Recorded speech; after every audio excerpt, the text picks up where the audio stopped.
June 10, 1994 California. Time அப்போ கரெக்டாக 2 மணி இருக்கும். தன்னுடைய ரிலேட்டிவ்ஸ் வீட்டில் டிபோராவும் அவங்களுடைய ஹஸ்பண்டும் ரொம்பவே நிம்மதியாக தூங்கிட்டு இருக்காங்க. திடீர்னு தூக்கத்திலிருந்து எழுந்திருச்ச டிபோரா ஹஸ்பண்டை எழுப்பி ஏதோ எனக்கு சரியா படல, ஏதோ தப்பா நடக்க போற மாதிரி எனக்கு தோணுதுன்னு சொல்லியிருக்காங்க. இதை கேட்ட டிபோராவோட ஹஸ்பண்ட், ஏதாவது கெட்ட கனவு கண்டியா? இங்க ஒரு பிரச்சனையுமே இல்ல, எல்லாமே தூங்கினா சரியாயிரும், போய் தூங்கு அப்படின்னு சொல்லியிருக்காரு. இதை கேட்ட டிபோரா மறுபடியுமே தூங்க ஆரம்பிச்சிருக்காங்க.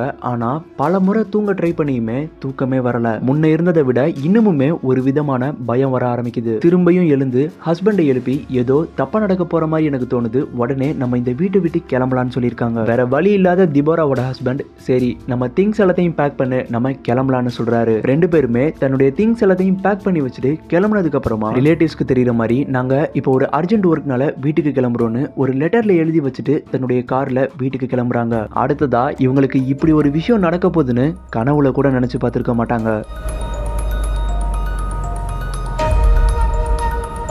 அப்படி அவசர அவசரமா வீட்ல இருந்து கிளம்பி போன இவங்களுக்கு என்னாச்சு?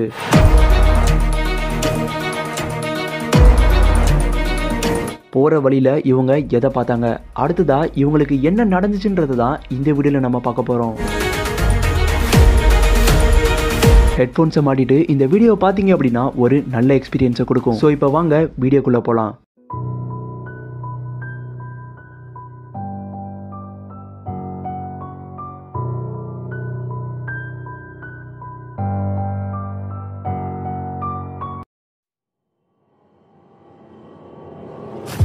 வீட்டை விட்டு கிளம்புனதுக்கு அப்புறமா புல்லியன் பெண்டுன்னு சொல்லப்படுற ஒரு ஹைவேல டிராவல் பண்றாங்க. பல வளைவுகளும் ஆபத்தான பல பள்ளங்களும் நிறைஞ்சிருக்கிற ஒரு ஹைவே தான் இந்த புல்லியன் பெண்ட். கொஞ்சம் தூரம் போனதுக்கு அப்புறமா தான் டெபோரா ஒரு விஷயத்தை நோட் பண்றாங்க. இவங்க டிராவல் பண்ணிட்டு இருக்க அந்த ரோடோட லெஃப்ட் சைட்ல வெள்ளை கலர்ல ஏதோ ஒண்ணு படுத்து கிடக்கிறத பாக்குறாங்க. ஆரம்பத்துல அனிமல்ஸா இருக்கும், இல்லனா ஏதோ ஒரு வெள்ளை துணி தான் அங்க கிடக்குன்னு நினைக்கிறாங்க.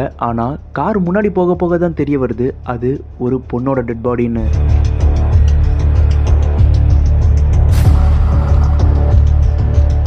இதை பார்த்த டெபோராவோட ஹஸ்பண்ட் என்ன ஆச்சுன்னு பார்க்கறதுக்காக காரை விட்டு எழுந்திருக்கும் போது, காரை நிப்பாட்டாதீங்க, இது ஒருவேளை ஒரு ட்ராப்பா கூட இருக்கலாம், ஒருவேளை நம்ம பக்கத்துல போகும்போது யாராவது நம்மளை அட்டாக் பண்ணி பணத்தை பிடுங்கிறதுக்கு பிளான் கூட பண்ணிருக்கலாம்னு டெபோரா சொல்றாங்க. காரை நிப்பாட்டாம கொஞ்சம் தூரம் போனதுக்கு அப்புறமா தான் ஒரு பே போன் இருக்கிறத பாக்குறாங்க. அங்க இருந்து போலீஸ்க்கு இன்ஃபார்ம் பண்றாங்க. போலீஸ் அந்த இடத்துக்கு வந்ததுக்கு அப்புறமா டெபோரா பார்த்த எல்லாத்தையுமே சொல்லி டெட் பாடி கடந்த அந்த இடத்தையும் காட்டுறாங்க. போலீஸ் அந்த இடத்துக்கு போய் சர்ச் பண்ணி பாக்குறாங்க. ஆனா இவங்க பார்த்ததா சொன்ன அந்த டெட் பாடி அந்த இடத்துல இல்ல.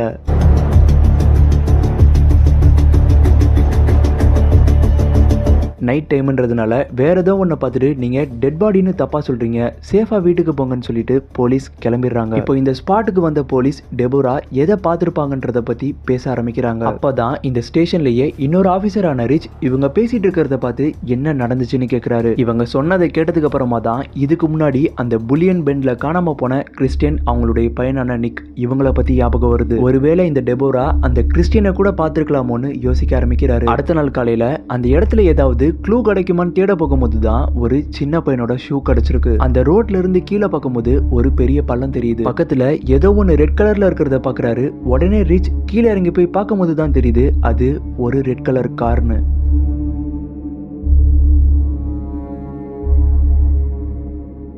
அந்த காரோடைய டோரை ஓபன் பண்ணும்போது தான் தெரியுது இவ்வளோ நாளா இவங்க காணோம்னு சொல்லி தேடிட்டு இருந்த அந்த கிறிஸ்டின் உள்ள இறந்து கிடக்குறாங்க. பக்கத்துல கிறிஸ்டினுடைய பையனான நிக் உயிரோட இருக்கிறத பார்த்து ஹாஸ்பிட்டல் அட்மிட் பண்றாங்க. அதிர்ஷ்டவசமா நிக் உயிர் பொழைச்சிடுறான். இப்போ இந்த கிறிஸ்டியன் அண்ட் நிக்கு என்ன நடந்துச்சு அப்படின்னா, கிறிஸ்டியன் புல்லியன் பெண்ட் பக்கமா வண்டி ஓட்டிட்டு வரும்போது தூக்க கலக்கத்துல ரோட்டுக்கு கீழே இருக்க பள்ளத்துல போய் காரை மோதிருக்காங்க. இப்போ போலீஸ் என்ன கெஸ் பண்ணாங்க அப்படின்னா, வண்டியை மோதினதுக்கு அப்புறமா கிறிஸ்டியன் ஹெல்ப் கேட்கறதுக்காக ரோட் சைடு வரும்போது தான் டிபோரா அவங்கள பார்த்திருப்பாங்கன்னு நினைச்சாங்க. ஆனா அட்டாப்சி ரிப்போர்ட் வந்ததுக்கு அப்புறமா தான் தெரிய வந்துச்சு ஆக்சிடென்ட் நடந்த அந்த ஸ்பாட்லயே கிறிஸ்டின் இறந்து போயிட்டாங்க. இன்னும் தெளிவா சொல்லணும் அப்படின்னா கிறிஸ்டின் இறந்து 4 நாள் ஆகுது.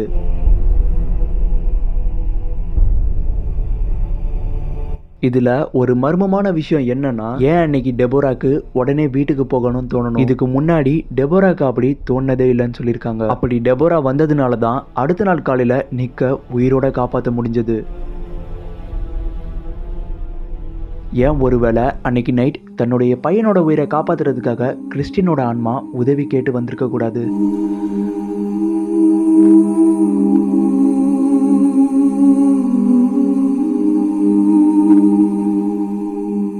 உங்களுக்கு கிரைம் மிஸ்ட்ரி த்ரில்லர் மாதிரியான வீடியோஸ் பிடிக்கும் அப்படின்னா மறக்காம சேனலை சப்ஸ்கிரைப் பண்ணுங்க. இந்த மாதிரியான வீடியோஸ் தான் இனிமே நம்ம சேனல்ல ரெகுலரா வரும்.